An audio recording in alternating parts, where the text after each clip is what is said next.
I don't know about you, but when I play an RPG, I always want to try everything at once. So I always end up with a very generic character with no personality, and I get bored and frustrated. I need a frame, I need limitations, so I can enjoy role-playing a specific character in a specific way. Cyberpunk 2077 is set in a giant metropolis, with lots of criminals and guns and a busy nightlife, so it's the perfect RPG to roleplay as a vigilante. Therefore, I present to you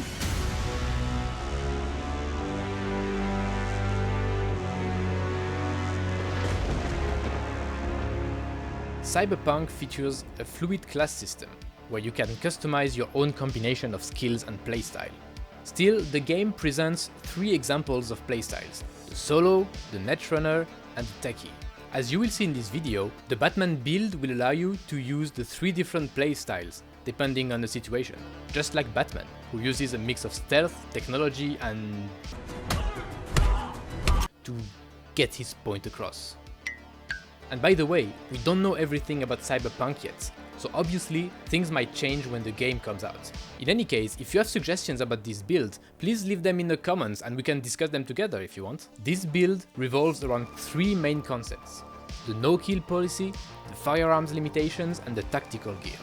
We will see how they translate in terms of skills, attributes, or roleplay, but let me first explain them in detail, starting with the no-kill policy. Due to the trauma of seeing his parents killed as a child, Batman has made it his golden rule to never kill anyone. And it's perfect, because Cyberpunk allows you to do a fully non-lethal playthrough. Even during fights, you always have the choice to incapacitate the enemies instead of killing them, so you should always take them out with non-lethal options, either by knocking them out or disabling their prosthetics, for example. Other than that, do whatever you want. Peace was never an option. This brings us to the second concept of this build, the firearms limitations.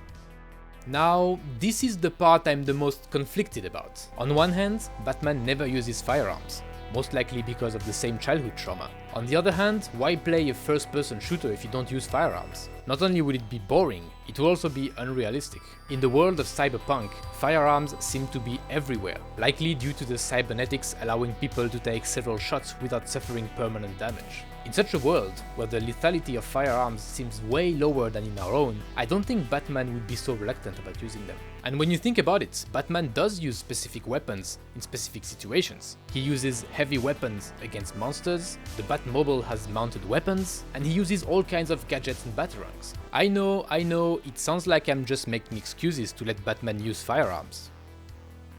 Yes, but hey, remember that the build is made to have fun. Too many restrictions and you will get bored. We can translate all of this by the following rules. 1. Firearms are allowed if there are no other options, if the enemy cannot be taken down by any other means, but do try different approaches first. 2. Firearms are allowed as specialized tools, for example to shoot EMTs or tranquilizers, or to target specific weak points. What about katanas? Batman never uses melee weapons either, so the same rule applies. If you don't need them, don't use them. Batman has a wide variety of other tools to get things done and adapt to different situations, which brings us to the third concept of this build, the tactical gear. Let's have a look at how we can translate Batman's collection of tools in Cyberpunk. First, no limits on cybernetics. Cybernetics seem to cost humanity points. Batman being selfless, I am sure he would gladly sacrifice his humanity if it meant more power to bring justice. But he still needs to look human to act as Bruce Wayne, so you shouldn't look like a full-on robot, if that's even possible in the game. You should give priority to cybernetics that give a tactical advantage on the field, such as the gorilla arms to force doors and punch harder, or enhanced vision to better analyze the battlefield. No limit either on the Mantis Blades, which you can assimilate to Batman's arm blades. They can be used to climb walls for stealth and to take down enemies without using firearms. Batman wouldn't normally cut limbs here and there, but in this world, limbs are easily replaceable, so go chop chop.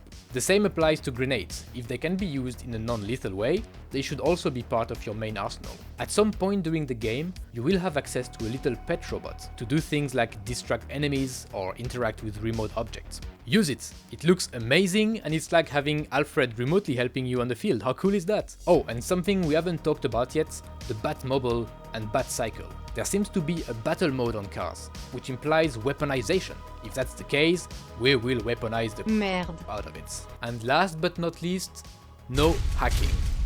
Batman is really smart, but he is not the nerdy / hacker type of smart, or at least he doesn't show it on the field. He's more of a tactical genius, using stealth and practical means to maneuver rather than hacking his way around.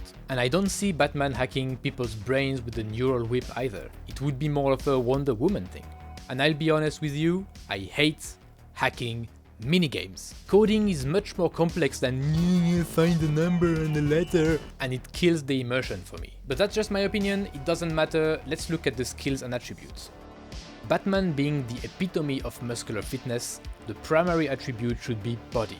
It gives access to melee skills, which will help you take down baddies with your own hands, and to athletic skills, which will help with general endurance and strength, such as disposing of bodies in garbage bins. Then we have the technical attributes, with the engineering skills. We don't have many details about that, but it is likely linked to the crafting system, the ability to mess with physical devices, and the use of the little Alfred robots. So you should have points there as well. The cool attribute is also cryptic, but it seems to represent your character's ability to focus and stay calm under pressure. Not much is known about the nerve and assassination skills, but they sound like something Batman would excel at, so there is a high chance cool will be our second main attribute. Some points should be also spent on the reflexes attributes, especially for the blade skills, which seems to focus on our beloved Mantis Blades. And finally, there is the intelligence attribute, which you will likely forget about. Again, it's not that Batman is not smart, but this is about hacking skills, and he's just not a hacker. So that's it, mainly body and cool, with some points in technical and reflexes. Obviously we'll have a better idea when we know what the different skills do exactly, but it's already a good starting point. Now let's move on to the roleplay aspect of this build. This part is quite subjective. There are different incarnations of Batman with different values and approaches, but here is how I see it for this build. In terms of relationships with NPCs, Cyberpunk features a street cred system. It means that NPCs might recognize you and alter their behavior accordingly, so how you act with the different gangs and factions will be very important roleplay-wise. First of all, you should obviously start the game with a corporate background, and you should always try to be friendly towards the corporates, to maintain your Bruce Wayne persona and make them trust you. You can always betray them behind their backs if you don't like them. For the other factions, I don't think Batman would be either friendly or hostile towards them. He would just use them for his own purposes, and discard them whenever they are not needed anymore. If it's an option, intimidate whenever you can. Where were the other drugs going? I swear to God. Swear to me! But try to avoid harming innocent people. Always prioritize protecting citizens over hurting criminals. This game implements a day-night cycle, which will impact how NPCs and enemies react to you. So you should always carry your legal, corporate Bruce Wayne business by day and your justice-serving activities by night. On the field, when it comes to engaging the enemy, you should try to gather intel about the enemies before taking them out, and try to get the higher ground when possible, to have a tactical advantage. The maps are supposed to have a lot of verticality, so there should be plenty of options to achieve that. Obviously again, you will not harm innocents, but if it becomes necessary to, for example, steal a car to chase bad guys, you can do it, as long as justice is served. And if you see someone being attacked in the streets, you will intervene and stop the attackers, because you're a vigilante, and that's what vigilantes do. That's it for this build. Again, we don't know all the details yet, so it may change when the game comes out, but I think we covered a pretty good base already. Tell me in the comments if you have suggestions about this build, and even tell me about your build. What kind of character will you play? I'm interested to know about them. I cannot wait to play this game and try this build out, and I will update it after experiencing it. In the meantime, stay safe, respect each other, and I will see you in another video. Ciao!